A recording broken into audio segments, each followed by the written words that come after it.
Você consegue imaginar o tipo de mulher perfeita? Eu sei que essa frase é um tanto quanto problemática, mas ela tem tudo a ver com o livro que a gente vai conversar hoje, que é A Vida Invisível de Eurídice Guzmán, da Marta Batalha, que com certeza deveria ser um livro muito mais conhecido. E para esse livro ser mais conhecido, você precisa compartilhar esse vídeo, curtir esse vídeo, que faz muita diferença para o canal se eu curtir, não custa nada se inscrever também no canal, então não esqueçam de fazer isso se você não fez ainda.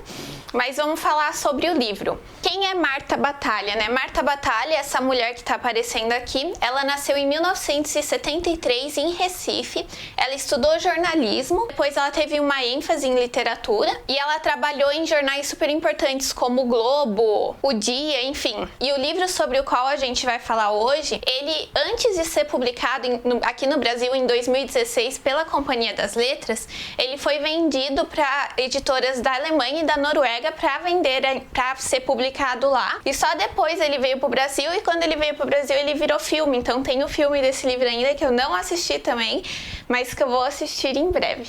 Esse livro que a gente vai falar hoje, ele se passa no Rio de Janeiro, na década de 40, e ele retrata a vida da Eurídice Guzmán, obviamente, que ela tinha tudo para ser uma cientista, para ser professora, para ser escritora, para ser engenheira, para ser o que ela quisesse, mas pelos costumes da época ela estava fadada a ser dona de casa. E tudo essa proibição de ela ser o que ela quer ser começa na infância dela. Eurídice, ela tocava muito bem flauta, né? Ela era uma flautista exemplar e ela foi chamada pelo Heitor Villa-Lobos para tocar na orquestra dele. E o que acontece? Os pais de Eurídice não deixam, porque acham que não é uma coisa de uma boa moça fazer. E muitos anos depois, casada com um bom homem, né? Que é aquele homem que traz dinheiro, traz o pão de cada dia para casa e também não espanca a mulher. Ela tentou viver várias coisas que o campo da criatividade dela permitia, e ela foi barrada em cada uma dessas coisas. E por que ela tinha tanta criatividade assim?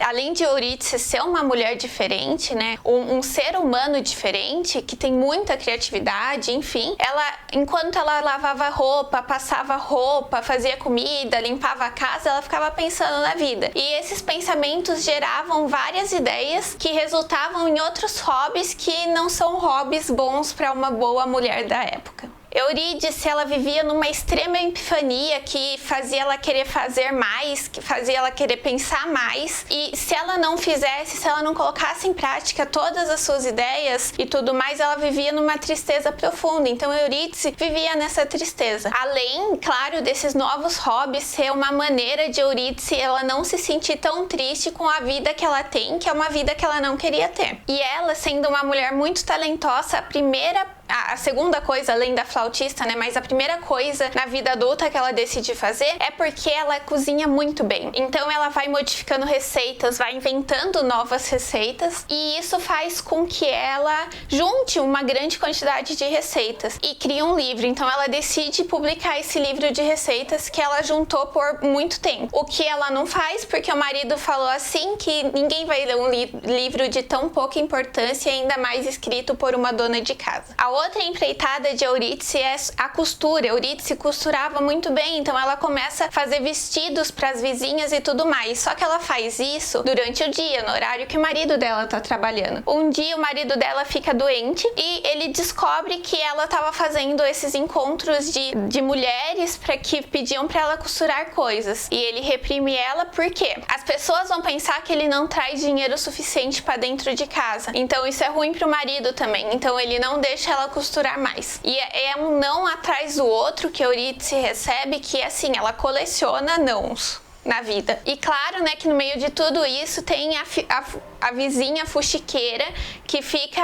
atenta a cada passo que Eurídice dá pra sair falando pra todo mundo um monte de coisa, além de outros personagens que também sofrem com o machismo da época, né, com a repressão da época, com a invisibilidade da época, por isso que é a vida invisível, porque as mulheres são invisíveis. E é surpreendente as histórias paralelas também que entram nesse enredo, e você vai ter que ler pra descobrir, porque eu não vou falar aqui, né? Nesse contexto, então, Eurídice Eurídice, ela tenta se encaixar nessa sociedade retrógrada da época, mas assim, ela não consegue, ela vive uma vida triste porque ela não consegue se encaixar, uma vez que ela é uma pessoa extremamente diferente das outras. E o livro é incrível porque ele mostra essa realidade dos anos 40, ele realmente mostra essa realidade dos anos 40. E isso é uma realidade muito ruim, principalmente para a mulher. E são realidades muitas vezes que seus pais, seus avós viveram. Então é uma realidade muito próxima da gente. E trazendo um pouco para minha vida, meu avô ele já faleceu, mas a minha avó, ela viveu todo esse tempo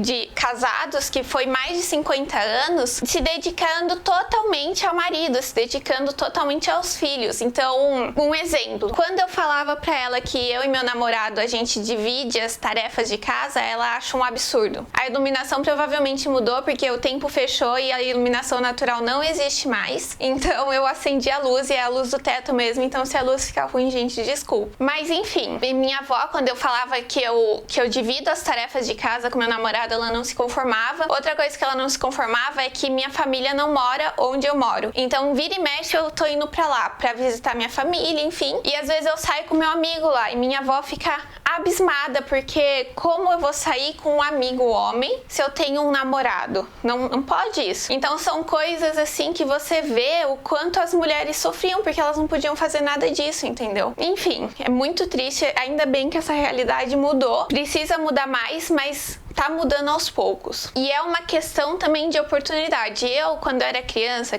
não, quando eu era adolescente, eu falava que eu queria ser engenheira elétrica, porque eu gostava muito de física, de matemática, né? E o que acontecia? As pessoas ao meu redor falavam, mas não tem campo pra mulher ser engenheira elétrica. Mulher não consegue trabalhar com isso, mulher ganha pouco se trabalhar com isso. Eu não sei se é por causa disso ou por outros motivos que eu desisti de engenharia elétrica. Hoje, as decisões, elas são mais fáceis, sim. Até porque, por exemplo, eu tenho autonomia de trabalhar. Então, se meus pais falassem, não, você não vai estudar, você tem que arrumar um namorado e você tem que casar, tem que se dedicar a essa vida, eu só ia pegar minha bolsinha e ia trabalhar fora e estudar, sabe? Eu não ia aceitar essa vida pra mim. Só que ainda existe muito esse estigma de que tem coisas pra mulheres fazer e tem coisas pra homens fazer. Isso daí precisa assumir, né, gente? E o livro, ele não é só sobre a vida da Eurídice, obviamente. É sobre a invisibilidade de todas as mulheres que viveram naquela época e que vivem hoje ainda. É um livro, mesmo se passando nos anos 40, ele é muito atual pra nossa sociedade. Porque a individualidade da mulher não importa. O que a mulher quer não importa. O que importa é se a janta tá feita, se a louça tá lavada. Então, meio que mulher tem um fardo desde criança de fazer essas coisas. Isso é representado também pela capa do livro. Não sei se vocês vão conseguir ver, mas a Eurídice, ela não tem rosto, o que cada vez mostra mais a falta de importância da Eurídice. É um livro maravilhoso, que deveria sim ser muito mais conhecido. E façam as pessoas conhecerem esse livro, gente. Leiam esse livro também. Se você já leu, comenta aqui embaixo o que você achou. É isso que eu tinha pra falar hoje. Espero que vocês tenham gostado. Um beijo e até o próximo vídeo.